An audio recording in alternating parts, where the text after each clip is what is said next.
ఆంధ్రప్రదేశ్ ఈరోజు ఆంధ్రప్రదేశ్ యొక్క వార్తా విశేషాలకు స్వాగతం. ఈరోజు ఆంధ్ర రాష్ట్ర వార్తలు ఏ విధంగా ఉన్నాయో ఇప్పుడు చూద్దాం. ముందుగా ఈనాడు పేపర్లో చూసుకున్నట్లయితే ఎప్పటి నుంచో ఎదురుస్తున్నటువంటి ఆంధ్రప్రదేశ్లో మహిళలు ఉచిత బస్సు ప్రయాణం కోసం ఎదురు చూస్తూ ఉన్నారు. కూటమి ప్రభుత్వం కూడా ఏదైతే ఎన్నికల్లో హామీ ఇచ్చిందో ఈ ఆగస్టు 15 నుంచి కూడా మహిళలకు ఉచిత బస్సు అయితే ప్రవేశపెట్టనుంది ఆంధ్రప్రదేశ్ ప్రభుత్వం. దానికి సంబంధించినటువంటి ఒక వార్త అయితే ఇక్కడ రావడం జరిగింది. చూసుకున్నట్లయితే అందరికంటే అత్యుత్తమంగా ఉచిత బస్సు ప్రయాణం అంట. ఆర్థిక భారమైన మహిళల కోసం ఆగస్టు 15 నుంచి అమలు. ఇకపై ఆర్టీసీలు అన్ని విద్యుత్ బస్సులే తీసుకోవాలి. సమీక్షలో సీఎం చంద్రబాబు అంటున్నాడట. ఆగస్టు 15 నుంచి కూడా ఉచిత బస్సు ప్రయాణం అయితే చేయబోతున్నారు ఆంధ్రప్రదేశ్ యొక్క మహిళలు.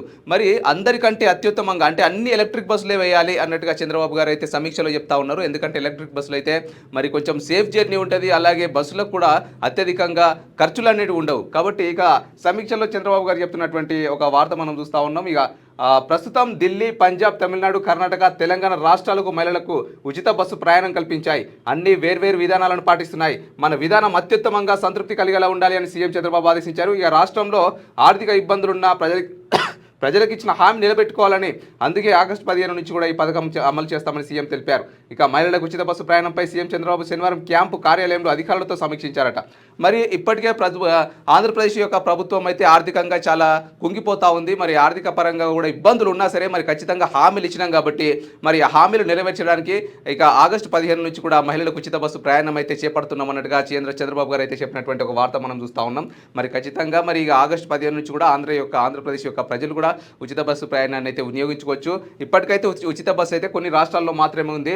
అది మన తెలంగాణ, అలాగే కర్ణాటక, తమిళనాడు, పంజాబ్, ఢిల్లీ ఈ 5 రాష్ట్రాల్లో మాత్రమే ఉంది. 6వ రాష్ట్రం ఆంధ్రప్రదేశ్లో కూడా ఉచిత బస్సు అయితే రానుంది. ఏదైతే శుభాంశు శుక్లా అంతరిక్షంలోకి తొలి అడుగు పెట్టినటువంటి భారతీయునిగా గుర్తింపు పొందిందో చాలా భారతదేశంలో ఉన్నటువంటి ప్రముఖులందరూ కూడా అతనితో మాట్లాడడానికి అయితే చాలా ఉత్సాహం చూపిస్తూ ఉన్నారు. నిన్న నరేంద్ర మోదీ గారు అయితే ఇంటర్నెట్ కాల్ ద్వారా మోదీ గారు అయితే చర్చించారు. అక్కడ ఉన్నటువంటి పరిస్థితిని అడిగి తెలుసుకున్నారు. చాలా గర్వకారణంగా ఉంది, నువ్వు అంతరిక్షంలోకి వెళ్ళు అంటూ వెళ్ళినందుకు అంటూ మోదీ గారు అయితే సంతోషం వ్యక్తం చేస్తూ శుభాంశు శుక్లతో మాట్లాడినటువంటి ఒక వార్త అయితే మనం ఇక్కడ చూస్తూ ఉన్నాం. మీ రోదసి యాత్ర నవశకానికి నాంది అంటూ ఒక వార్త. గగన్యాన్ దిశగా తొలి అడుగు.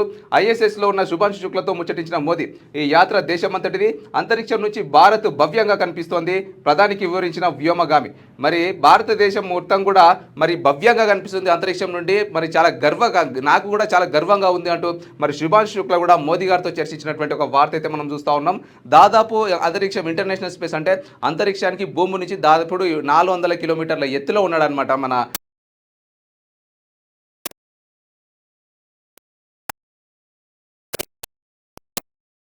ఉండనున్నాడు. 12 రోజుల తర్వాత మళ్ళీ తిరిగి భూమికి అయితే రానున్నాడు మన శుభాంశు శుక్లా.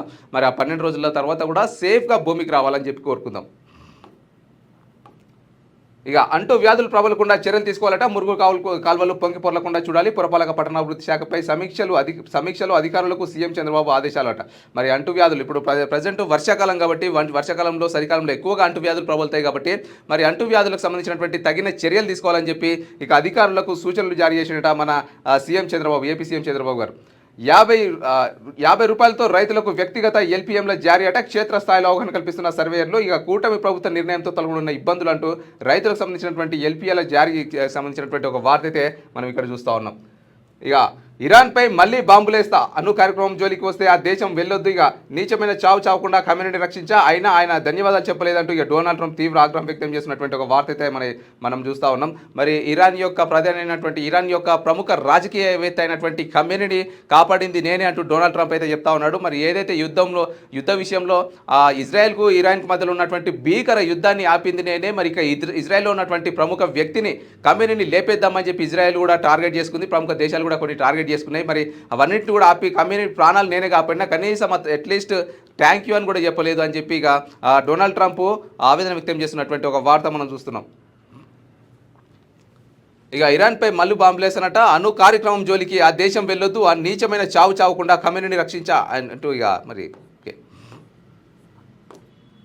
నెక్స్ట్ 10 జాతీయ రహదారులకు విస్తరణ భాగ్యమట. 988 కిలోమీటర్ల విస్తరణకు ఫిజిబిలిటీ నివేదిక, డిపిఆర్ తయారీకి ఆదేశాలు. వీటిలో 931 కిలోమీటర్లకు 4 వరుసలుగా మరి ఏదైతే జాతీయ రహదారులు ఉన్నాయో వాటిపైన కేంద్ర ప్రభుత్వం అయితే ఒక నిర్ణయం తీసుకోవడం జరిగింది. ఇక రానున్నటువంటి రోజుల్లో ఇప్పటికే చాలా ఘోరంగా ట్రాఫిక్లు పెరిగిపోతున్నాయి, చాలా ఘోరంగా ఎయిర్ పొల్యూషన్ అయిపోతూ ఉంది ఆ వాహనాల వల్ల.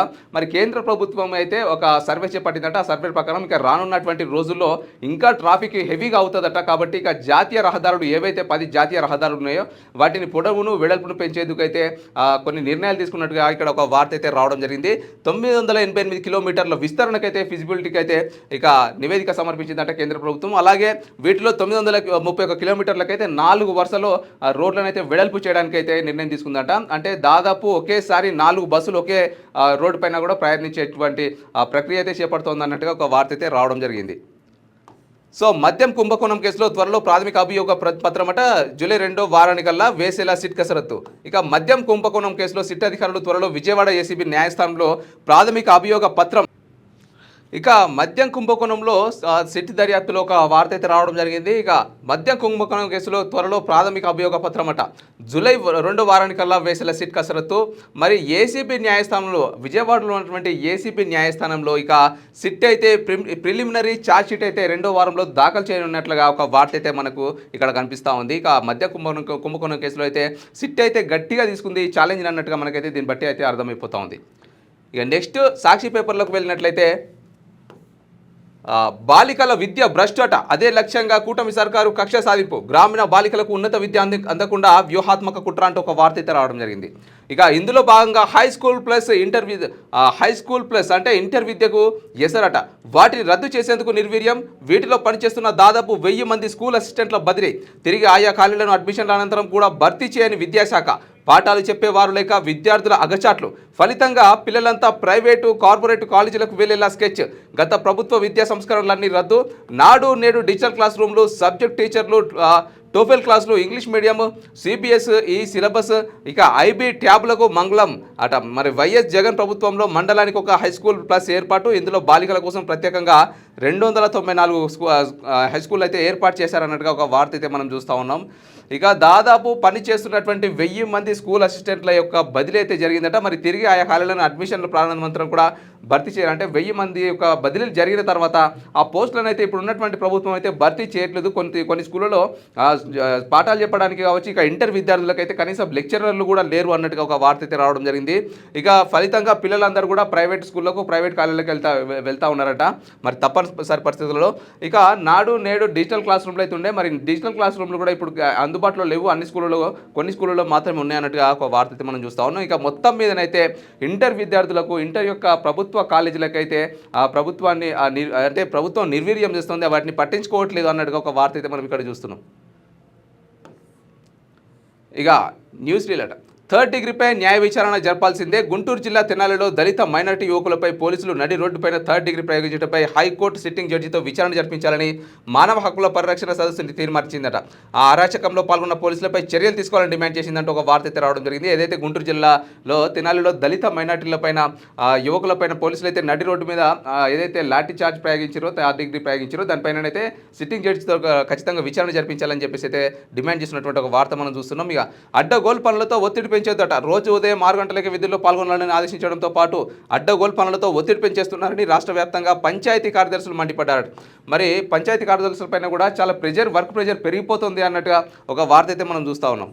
ఆలయంలోకి దళితులకు అనుమతి నిరాకరణట. రాష్ట్రంలో దళితులపై అరాచకాలు తీవ్ర స్థాయికి చేరాయి. ఈసారి సీఎం చంద్రబాబు సొంత మండలమైన చంద్రగిరిలో దళితులు తీవ్ర అవమానానికి గురయ్యారు. స్థానిక కనకదుర్గం ఆలయంలోకి దళితులకు అనుమతి లేదంటూ కొందరు అడ్డుకోవడం ఉద్రిక్త పరిస్థితులకు దారితీసిందంటూ ఒక వార్త అయితే రావడం జరిగింది. మరి ఏదైతే చంద్రబాబు సొంత మండలమైనటువంటి చంద్రగిరిలో ఇలాంటి కులమతాల పేర్లతోని అమ్మవారు, అంటే దేవుడు అంటే ప్రతి ఒక్కరు కూడా దేవుడు, చిన్న మత కులాలు మతాలు ఏమి చూడాలన్నమాట. మరి ఇలాంటి కులమతాలు కూడా ఇంకా భారతదేశంలో ఉన్నాయి కాబట్టి ఇంకా ఈ పాలిటిక్స్ ఇంకా కులాలు మతాలు అని చెప్పేసి ఇంకా ఆటాడుకుంటా ఉన్నాయన్నమాట. మరి ఖచ్చితంగా ఇలాంటి వాళ్ళపైన ఎవరైతే ఈ ఆలయ అధికారులు అయితే ఉన్నారో వాళ్ళపైన ఖచ్చితంగా చర్యలు తీసుకోవాలి. ఇక చంద్రగిరి మండలంలో ఉన్నటువంటి దుర్గమ్మవారి ఆలయం అట, అలాంటి అమ్మవారి ఆలయంలోకి మరి చిన్న కులస్తులను అయితే అనుమతించట్లేదు అన్నట్టుగా ఒక వార్త అయితే మనం చూస్తా ఉన్నాం. ఎల్లుండి బీజేపీ రాష్ట్ర అధ్యక్ష పదవికి ఎన్నికనంట. బీజేపీ రాష్ట్ర అధ్యక్ష ఎన్నిక మంగళవారం జరగనుంది. నేడు నోటిఫికేషన్ జారీ చేసి రేపు నామినేషన్లు స్వీకరించనున్నారు. ఈ పదవి రేసులో కిరణ్ కుమార్ రెడ్డి, జీవీఎల్ నరసింహారావు, సుజనా చౌదరి, మాధవ్ తదితరులు పాల్గొన్నారు అన్నట్టుగా ఇక మంగళవారం రోజు అయితే మరి అధ్యక్షత పదవికి బీజేపీ అయితే ఎన్నికలు అయితే నిర్వహిస్తుంది అన్నట్టుగా ఒక వార్త అయితే మనం చూస్తా ఉన్నాం. 683 మంది ఫోన్లు అక్రమంగా ట్యాప్ చేసిరట. తెలంగాణలో గత ప్రభుత్వ హయాంలో ఎస్ఐబి కేంద్రంగా మొత్తం 683 మంది ఫోన్లను అక్రమంగా ట్యాపింగ్ చేసినట్లు ఆ రాష్ట్ర సిట్ అధికారులు తెలిచారు. ప్రణీత్ రావు, ప్రభాకర్ రావు ఇక విచారిస్తున్న సిట్ అధికారులట. మరిన్ని ఆధారాలు సేకరించినట్టు తెలిసింది. మొన్నటి వరకు 615 ఫోన్లే అనుకున్నాం. ఇక సిట్ దర్యాప్తులో ఇంకా 683కి చేరిందంట. మరి ఫోన్ల ట్యాపింగ్ విషయంలో నిజంగా కీలక విషయాలు అయితే బయటపడతా ఉన్నాయి. మరి ఇలాంటి ట్యాపింగ్లు చేసి మరి రాజకీయ పరంగా వాళ్ళ యొక్క స్వలాభాల కోసం ఇలాంటి ట్యాపింగ్లు చేయడం ఎంతవరకు కరెక్ట్ అన్నట్టుగా ఇక సిట్ అయితే గట్టిగా దర్యాప్తు చేపడుతోంది. ఇక ఈ సిట్ అధికారులు అయితే ప్రజెంట్ ప్రణీత్ రావు అలాగే ప్రభాకర్ రావును కూడా విచారిస్తున్నారట ఫోన్ ట్యాపింగ్ విషయంలో అన్నట్టుగా ఒక వార్త అయితే మనం చూస్తూ ఉన్నాం. ఇక డ్రైవర్ లేని కారు డైరెక్ట్గా ఇంటికట. ప్రపంచంలోనే తొలిసారిగా పూర్తి స్థాయి ఆటోనమస్ కారు స్వీయ డెలివరీ అట. ఫ్యాక్టరీ నుంచే సెల్ఫ్ డ్రైవింగ్ చేసుకుంటూ యజమాని ఇంటికి చేరుకున్న టెస్లా మోడల్ వై. నిజంగా ఇలాంటి కార్లు కూడా రావాలి. జనరల్గా చెప్పాలంటే మరి ఇలాంటి కార్లు వస్తే మ్యాక్సిమం యాక్సిడెంట్ అనేవి జరగవు. ఎందుకంటే మనుషులు డ్రైవ్ చేస్తే ఇష్టం వచ్చినట్టుగా మనము తాగి డ్రైవ్ చేస్తూ ఉంటారు, లేదంటే ర్యాష్గా డ్రైవ్ చేస్తూ ఉంటారు. ఈ సెన్సార్ సిస్టమ్ ఏదైతే ఉందో మరి ముందున్నటువంటి వాహనాలను ఎంత దూరంలో ఉంది, మనం ఎంత స్పీడ్ తీసుకోవాలని చెప్పి సెన్సార్ సిస్టమ్ ఒక ఎస్టిమేషన్ వేసుకుంటుంది అనమాట. కాబట్టి ఇలాంటి కార్లు కూడా మన దగ్గర మన భారతదేశంలో కూడా రావాలి. ఖచ్చితంగా ఇలాంటి టెక్నాలజీ డెవలప్ అయితే ఖచ్చితంగా యాక్సిడెంట్లు చాలా తగ్గుముఖం పడతాయని నేనైతే అనుకుంటున్నాను అనమాట. ఎందుకంటే మరి ఖచ్చితంగా సెన్సార్లు ఏదైతే ట్రాఫిక్ రూల్స్ ఉన్నాయో పర్ఫెక్ట్గా పాటిస్తాయి ఆ సెన్సార్లు. మరి డ్రైవర్ లేని మొట్టమొదటి కార్ అయితే లాంచ్ అయింది అన్నట్టుగా ఒక వార్త అయితే మనం ఇక్కడ చూస్తున్నాం. ఈ అంతరిక్షం నుంచి భారత్ అట ఓ అద్భుత దృశ్య కావ్యం. నా యాత్ర జాతి సమిష్టి ఘనత. ప్రధాని మోదీతో శుభాంశు. ఇక మీ ప్రస్థానం యువతకు ఎనలేని స్ఫూర్తి అంటూ ఇక ప్రధానమంత్రి మోదీ గారు అయితే శుభాంశు శుక్లతో నిన్న మాట్లాడినటువంటి ఏదైతే వీడియో ద్వారా మాట్లాడినో మరి ఆ వీడియోకి సంబంధించినటువంటి ఒక వార్త అయితే రావడం జరిగింది. ఇక ప్రధానమంత్రి ఫేస్ అలాగే శుభాంశు శుక్ల గారి ఫేస్ చూసినట్లయితే మనకు కూడా ఎంతో గర్వకారణంగా అనిపిస్తుంది. మరి భారతదేశానికి సంబంధించినటువంటి ఒక వ్యక్తి అంతరిక్షంలో ఉన్నాడంటే ప్రపంచ దేశాలు మాట్లాడుకుంటాయి ఖచ్చితంగా ఈ యొక్క ఘటన గురించి. కాబట్టి మన దేశానికి ఒక గర్వ కారణం అని చెప్పుకోవచ్చు. మరి శుభాంశు శుక్ల ఖచ్చితంగా అంతరిక్షంలోకి వెళ్ళేటప్పుడు అంతరిక్షంలోకి ఎప్పుడైతే అడుగు పెట్టామని తెలిసిందో అప్పుడు మన భారతదేశానికి సంబంధించినటువంటి జెండా తీసి భుజాలకు గట్టిగా కట్టుకున్నాడంట. మరి నేను ఒక్కనే కాదు, మన భారతదేశ ప్రజలందరూ నాతో పాటే ఉన్నారు అంటే ఇక ప్రధాని మోదీ గారికి కూడా వీడియోలో అదే చెప్తా ఉన్నారంట. కాబట్టి ఇక మోదీ గారు కూడా చాలా గర్వంగా ఫీల్ అవుతున్నటువంటి ఒక వార్త అయితే మనం చూస్తున్నాం. ఇక నెక్స్ట్ చూసుకున్నట్లయితే చెత్తలోనూ నీకింత నాకింతనట. వేస్ట్ టు ఎనర్జీ కేంద్రాల ఏర్పాటు మాటన అక్రమాలట. ఇక 10 మెగావాట్ల సామర్థ్యంతో కర్నూలు కడపలో ఏర్పాటుకు ఏపీ ఎన్ఆర్ఈడిసి టెండర్లు అట. 200 కోట్ల చొప్పున అంచనా వ్యయంతో గత నెల 21న మధ్యాహ్నం 12 గంటలకు డాక్యుమెంట్లు అప్లోడ్. ఇక కాసేపటి తర్వాత 2 డాక్యుమెంట్లు రద్దు. సాయంత్రం 4 గంటల 20 నిమిషాలకు ఇక 264 కోట్ల చొప్పున తిరిగి అప్లోడ్ అట. ఆ 4 గంటల వ్యవధిలో ముఖ్య నేతలతో బేరసారాలు. ఆయా సంస్థలకి ఆ కేంద్రాల పనులు కట్టుబెట్టాల స్కెచ్. నీకింత నాకింతపై అవగాహనతోనే అంచనాలు పెంపు. రెండింటిపై ఏకంగా 128 కోట్లు పెంచేసిన ఏపీ ఎన్ఆర్ఈడిపి. ఇక ఏపీ ఎన్ఆర్ఈడిసి ఇక 10 నుంచి 12 మెగావాట్ల సామర్థ్యంతో నెల్లూరు రాజమండ్రి కేంద్రాల వ్యయం 200 కోట్లేనట. తద్వారా ఇది పక్కా స్కామ్ అంటున్న అధికార వర్గాలు అంటూ ఒక వార్త అయితే రావడం జరిగింది. ఇక చెత్తకు సంబంధించినటువంటి వార్త. మరి చెత్త విషయంలో కూడా వేస్ట్ ఎనర్జీ కేంద్రాలు అయితే ఏర్పాటు చేస్తూ ఉంటారు. కాబట్టి చెత్తతో కూడా మరి అలాంటి వాటిని కూడా కొన్ని కంపెనీలకు కొన్ని ఫ్యాక్టరీలతోని ఏదైతే పర్సంటేజ్ మాట్లాడుకొని మరి అలాంటి ఫ్యాక్టరీలకే ఇవన్నీ ఏమంటారు స్వలాభం చేకూర్చేలా కొంతమంది నేతలైతే బేరసారాలు చేస్తున్నారు, అంటే బేరాలు ఆడుతూ ఉన్నారు అన్నట్టుగా ఒక వార్త అయితే మనం చూస్తూ ఉన్నాం. సో చెత్త విషయంలో కూడా ఇక మొత్తం మీదనైతే లాభాలు అయితే చేకూరుస్తున్నారట. ఇక నెక్స్ట్ ఆంధ్రజ్యోతి పేపర్కి వెళ్ళినట్లయితే జూన్ ముగుస్తున్న చినుకు కోసం చింతేనట. ఊరించి ఉసురు మంపించిన వానలో పలు జిల్లాల్లో తక్కువ వర్షపాతం నమోదు. నార్మల్లకు నీటి కోసం రైతుల ఎదురుచూపులు. ఎగువన ఆల్మట్టి నారాయణపూర్లకు భారీగా వరద. దిగువన నెమ్మదిగా నిండుతున్న రిజర్వాయర్లు అంటే ఒక వార్త అయితే రావడం జరిగింది. ఇక మరి జూన్ ముగుస్తుంది. ఆల్మోస్ట్ ఇక జూన్ ఇంకొక రోజు అయితే 1-2 రోజులు అయితే ఇక జూన్ కంప్లీట్ అయిపోతుంది. మరి జూలై అయితే వస్తుంది అనమాట. మరి వర్షాకాలం స్టార్ట్ అవుతుంది అంటేనే మేలో లాస్ట్ ఎండింగ్ వీక్లోనే ఒక రకమైనటువంటి వాతావరణం అయితే నెలకొంటుందన్నమాట. మొత్తం మబ్బులతో కమ్ముకొని ఇక వర్షాలైతే స్టార్ట్ అయిపోయి ఇక జూన్‌లోనైతే ఇంకా ఎడతెరిపి లేకుండా కురిసేటువంటి వర్షాలు మనం చూస్తుంటాం. ఎన్నో వార్తలు చూస్తుంటాం. ఇక జూన్ వచ్చిందంటే ఇక డ్యామ్‌లు, చిన్న చిన్న వాగులు, వంకలు అన్నీ కొట్టుకుపోయి గ్రామస్తులు కూడా కొట్టుకుపోతున్నటువంటి పరిస్థితి అయితే మనం ప్రతి సంవత్సరం చూస్తూ ఉంటాం. మరి ఈ సంవత్సరం మాత్రం జూన్ అయిపోయింది. ఇక జూలైకి వచ్చినా కూడా కనీసం వర్ష చినుకు కూడా సరిగ్గా లేక మరి రైతులు విలవిల్లాడిపోతున్నారు అన్నట్టుగా ఒక వార్త అయితే మనం చూస్తూ ఉన్నాం. ఇక శ్రీ సత్యసాయి జిల్లా రోళ్ల మండలం వడ్రహట్టి గ్రామంలో వేరుశనగ సాగు కోసం సిద్ధం చేసిన పొలమట. వేరుశనగ పండాలంటే ఖచ్చితంగా నీరైతే ఉండాలి. మరి వేరుశనగ యొక్క పంటకు చాలా డిమాండ్ అయితే ఉంటుంది. మరి వేరుశనగ కోసము ఆ పంట పొలాన్ని రెడీ చేసి వర్షాల కోసం అయితే తీవ్రంగా ఎదురు చూస్తున్నటువంటి తరుణంలో ఒక్క వర్షపు చూడు కూడా పడలేదని చెప్పి రైతులు ఆవేదన వ్యక్తం చేస్తున్నటువంటి ఒక వార్త అయితే మనం చూస్తున్నాం. మరి ఆంధ్రప్రదేశ్లోనే కాదు తెలంగాణలో కూడా మరి వర్షాలు లేక చాలామంది రైతులు అయితే విలువిల్లాడుతూ ఉన్నారు. ఎవరైతే బోర్లు ఉంటాయో మరి అధికంగా బోర్లు కొంతమంది రైతులు ఉన్న రైతులు కూడా ఉంటారనమాట. వాళ్ళు అధికంగా బోర్లు ఎవరైతే వేసుకుంటారో కొంచెం అంటే వాళ్ళ యొక్క ఎక్కువ పంట మొత్తంలో కాకుండా కొంచెం పంట మొత్తంలో అయితే పండించడానికి అయితే ట్రై చేస్తూ ఉన్నారు. మరి ఎక్కువ సంఖ్యలో ఉన్నటువంటి రైతులైతే మరి నష్టపోయారన్నట్టుగానే చెప్పుకోవచ్చు ఈ సంవత్సరం. ఇక తొక్కి చంపింది జగన్ కారేనట. సింగయ్య మృతి ఘటనపై వైరల్ అవుతున్న వీడియో ఒరిజినలే, మార్ఫింగ్ చేసిన ఆధారాలు లేవు. ఇక ఫోరెన్సిక్ నివేదిక స్పష్టీకరణ. ఏదైతే సింగయ్య మరి జగన్ కార్ కింద పడి చనిపోయాడో ఆ వీడియో అయితే రిలీజ్ అయిందో అది మార్ఫింగ్ చేశారన్నట్టుగా కొన్ని వైసీపీ పార్టీలు కావచ్చు, ఇక కొంతమంది కార్యకర్తలు అయితే దానిపైన కొన్ని విమర్శలు అయితే చేయడం జరిగింది. మరి ఈ మధ్యకాలంలో ఏఐ అని చెప్పి ఇక అలాగే ఎడిటింగ్లు అని చెప్పి గ్రాఫిక్స్లు అని చెప్పి ఎన్నో వస్తూ ఉన్నాయి కదా. మరి ఏమంటారు ఈ నేపథ్యంలోనే ఇక ఆ వీడియో ఏదైతే రిలీజ్ అయిందో ఆ వీడియోను సృష్టించారు, అది నిజంగా జగన్ కార్ కాదు, ఆ వ్యక్తిని సృష్టించారు, అది ఫేక్ వీడియో అన్నట్టుగా విమర్శలు చేస్తున్నటువంటి టైంలో ఇక మరి ఆ ఫోరెన్సిక్ అయితే నివేదిక స్పష్టీకరణ చేసిందట. స్పష్టం చేసింది మరి ఫోరెన్సిక్ ల్యాబ్ అంటే ఆ యొక్క వీడియో కల్పితమైనటువంటి వీడియోనా, గ్రాఫిక్సా, ఏఐయా లేకపోతే ఎడిటింగ్ ఏమన్నా చేసిరా మొత్తం కూడా దాని మీద దృష్టి సారించి దాని యొక్క పర్యవేక్షిస్తుంది అనమాట. మొత్తం మీద అయితే నివేదిక ఇచ్చింది. అది ఒరిజినల్ వీడియోనే, దాంట్లో ఎలాంటి మార్ఫింగ్లు లేవు అన్నట్టుగా ఫోరెన్సిక్ అయితే నివేదిక సమర్పించినటువంటి ఒక వార్త అయితే మనం చూస్తా ఉన్నాం. ఇక మార్చే యత్నం మారిన రేవంత్ అట. తెలంగాణ ముఖ్యమంత్రి రేవంత్ రెడ్డిలో మార్పు కనిపిస్తోంది. మంత్రులతో నిర్మోహమాటంగా వ్యవహరిస్తున్నట్లు చెబుతున్నారు. పార్టీ సమావేశాల్లో కూడా తన మనసులోని మాటను సూటిగా చెబుతున్నారు. ఇక ముఖ్యమంత్రిగా ఆయా శాఖల పనితీరుపై సమీక్షలు మొదలుపెట్టారు. అదే సమయంలో మంత్రులు తమ పనితీరును మెరుగుపరచుకోవాలని, స్థానిక ఎన్నికల్లో పార్టీని గెలిపించాల్సిన బాధ్యత మంత్రులపైనే ఉంటుందని స్పష్టం చేస్తున్నారంటే ఒక వార్త అయితే మనం చూస్తా ఉన్నాం. ఏబిఎన్ ఎండి రాధాకృష్ణ గారు చెప్తున్నటువంటి ఒక వార్త అది. ఇక నెక్స్ట్ ఆ ఎమ్మెల్యేలను గాడిలో పెడతారన్నట. ఇసుక, మద్యం, గనులు, సెటిల్మెంట్లపై కొందరు ఎమ్మెల్యేలపై ఫిర్యాదులు ఎప్పటికప్పుడు హెచ్చరిస్తున్న బాబు మరి మహానాడులోనూ గట్టి వార్నింగ్. అయినా కొందరు తీర్మానాన్ని వైనం పార్టీకి ప్రభుత్వానికి తలనొప్పులు. ఇక వారిని సరిచేయడానికి సిద్ధమైన అధిష్టానం నేడు టీడీపీ విస్తృత స్థాయి సమావేశం అంటే ఒక వార్త అయితే రావడం జరిగింది.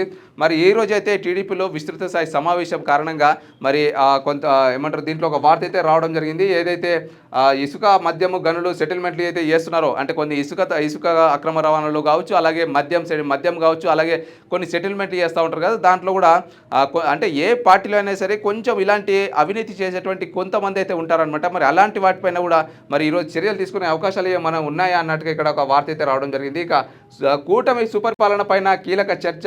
ఇక 2 నుంచి ఇంటింటికి మంచి ప్రభుత్వం అట. ఇక దీనిపైన కూడా ఆల్రెడీ మనకు ఏపీ సీఎం చంద్రబాబు గారు అయితే ఒక క్లారిటీ అయితే ఇవ్వడం జరిగింది. మరి ఎవరైనా సరే వాళ్ళు ఎంత పెద్దవాళ్ళైనా సరే, ఎమ్మెల్యేలైనా, ఎంపీలైనా, లేకపోతే కార్యకర్తలైనా, పార్టీ కోసం తరతరాలుగా పనిచేస్తున్నటువంటి కార్యకర్తలను కూడా మరి ఎవరైనా అవినీతికి పాల్పడి పార్టీకి చెడ్డ పేరు తెచ్చినట్లయితే ఖచ్చితంగా వాళ్ళను వదులుకోవడానికైనా సిద్ధమే, కానీ మేమైతే పార్టీలోకి తీసుకోము. ఇక వాళ్ళకు మాకు సంబంధం లేదు, వాళ్ళను మేము కంప్లీట్గా పార్టీని తొలగించేస్తామని చెప్పి ఆల్రెడీ ఏపీ సీఎం చంద్రబాబు గారు అయితే ఇంతకుముందే స్పష్టం చేసినటువంటి వార్తలు అయితే మనం చూసినాం. మరి ఇదే నేపథ్యంలో ఎవరైనా సరే పార్టీకి మరి ఖచ్చితంగా పార్టీకి ఇలాంటి చెడ్డ పేరు తీసుకొస్తే మరి ప్రభుత్వానికి అంతా కూడా చెడ్డ పేరు వస్తుంది. కాబట్టి ఇక వాళ్ళని అయితే వదులుకోవడానికి సిద్ధమే, కానీ మేమైతే పార్టీలోకి తీసుకోమని చెప్పి ఆల్రెడీ చెప్పేశారు. కాబట్టి ఇక ఈరోజు ఈ సమావేశంలో మరి ఎలాంటి నిర్ణయాలు తీసుకుంటారు, మరి ఎలాంటి సూచనలు చేస్తారో ఖచ్చితంగా మనం అయితే చూడాల్సిందే. ఇక బీజేపీ రాష్ట్ర సారథి ఎవరు అట. నేడు షెడ్యూల్, జూలై 1న ఫైనల్. అధ్యక్ష పీఠం కోసం ఆశావాహుల క్యూ అట. మరి సుజన, పార్థసారథి, మాధవ్ యత్నం రేసులో మాజీ సీఎం కిరణ్ కుమార్ రెడ్డి కూడా ఉండట. పురంధేశ్వరి కూడా కొనసాగింపు పైన చర్చ అయితే సాగుతుందట. మరి బీజేపీకి అయితే మరి రాష్ట్రానికి ఎవరు మరి అధ్యక్షుడు అన్నట్టుగా వార్త అయితే మనం ఇక్కడ చూస్తూ ఉన్నాం. మరి తప్పకుండా దీనిపైన కూడా కొంత ఉత్కంఠ అయితే నెలకొంది. మరి బీజేపీ ఎవరిని నిర్ణయిస్తుంది, మరి చాలామంది అయితే పోటీలో ఉన్నారు అన్నట్టుగా చాలామంది అయితే ఎదురుస్తూ ఉన్నారు. మరి ఖచ్చితంగా బీజేపీ నిర్ణయం కోసం అంతా కూడా వెయిట్ చేస్తుంది. ఇక పన్నుల్లో నొక్కుడట. వాణిజ్య పన్నుల శాఖలో ఇంకా పాత పోకడలే. వైసీపీ హయాం నాటి అధికారులదే హవా. చీఫ్ కమిషనర్ ఆఫీసులో అంతా అస్మదీయులే. కీలక కమిటీలు విధుల్లోనూ సొంతవారే. రిజిస్ట్రేషన్ ప్రక్రియ వారి ఆదాయంలో రిజిస్ట్రేషన్ ప్రక్రియ వారి ఆధీనంలోనేనట. ఇక సెంట్రల్ రిజిస్ట్రేషన్ యూనిట్కు కూటమి ప్రభుత్వంలో ఆమోదముద్ర. శాఖలో యథేచ్ఛగా అక్రమ వసూళ్ల పర్వం. వ్యాపారులతో కుమ్మక్కు, ఆదాయానికి గండి అంటూ ఒక వార్త అయితే రావడం జరిగింది. ఏదైతే వాణిజ్య పన్నుల శాఖలో ఇంకా పాత పొగడలు నడుస్తున్నాయి, మరి ఆ గత ప్రభుత్వంలో ఉన్నటువంటి పన్నుల్లో నొక్కడాలు అంటే అవినీతి అయితే జరుగుతోంది అన్నట్టు ఒక వార్త అయితే రావడం జరిగింది. మరి కూటమి ప్రభుత్వం ఏర్పాటై ఏడాది పూర్తయిన వాణిజ్య పన్నుల శాఖలో ఇంకా పాత పొగడలు పోలేదు. వైసీపీ హయాంలో నిమిత్తులైన కొందరు అధికారులు ఇంకా చక్రం తిప్పుతున్నారు. చీఫ్ కమిషనర్ ఆఫీస్తో పాటు ఆదాయం వచ్చే కీలక పోస్టుల్లో అందరూ వైసీపీ అస్మదీయులే. పన్నుల వసూళ్లు తనిఖీల్లో బాధ్యతలు వారికే. ఇక దీంతో యథేచ్ఛగా అక్రమాలు సాగిపోతున్నాయంటూ ఒక వార్త అయితే రావడం జరిగింది. ఇక ఏదైతే వాణిజ్య పన్నుల శాఖలో ఉన్నటువంటి ఎవరైతే అధికారులు ఉన్నారో వాళ్ళందరూ కూడా వైసీపీ అధికారులే. మరి వాళ్ళు ఇంకా అవినీతి చేపడతా ఉన్నారు. మరి దీనిపైన కూడా చర్యలు తీసుకోవాలన్నట్టుగా ఒక వార్త అయితే మనం ఇక్కడ చూస్తా ఉన్నాం. మరి ఇక శుభాంశు శుక్లతో మాట్లాడినటువంటి ఒక వార్త మళ్ళీ ఇంతకుముందే మనం ఇందాక మాట్లాడుకున్నాం. సో దానికి సంబంధించినటువంటి ఒక వార్త అయితే మనం చూసినాం. ఇక రోజుకు 16 సూర్యోదయాలట, సూర్యాస్తమయాలు చూస్తున్నామంటూ ఒక వార్త. మరి సూర్యోదయాలు మన దగ్గర అయితే ఒకేసారి జరుగుతుంది. మరి అక్కడైతే అంతరిక్షంలో 16 సూర్యోదయాలు ఉంటాయి. ఎందుకు అంటే ఏదైతే ప్రపంచ దేశాలు అన్నీ కూడా ఇంటర్నేషనల్ స్పేస్ అంటే అంతరిక్షాన్ని క్రియేట్ చేసుకున్నాయో బయట భూమి నుంచి కూడా 400 కిలోమీటర్ల ఎత్తులో అన్ని దేశాలు కూడా కలిపి ఒక అంతరిక్షాన్ని అయితే క్రియేట్ చేసుకున్నాయి అనమాట. ప్రతి దేశం కూడా వాళ్ళకి సంబంధించినటువంటి రాకెట్ను తయారు చేసుకుని దాంట్లో వాళ్ళ దేశానికి సంబంధించినటువంటి ఒక వ్యోమగామిని పంపి అక్కడ అక్కడ పైనకి వెళ్ళి మొత్తం కూడా పరిశోధనలు చేపట్టేటువంటి క్రమంలో అక్కడ అంటే పైన అన్ని దేశాలు కలుపుకొని అంతరిక్షాన్ని ఏర్పాటు చేసుకున్నాయి కదా.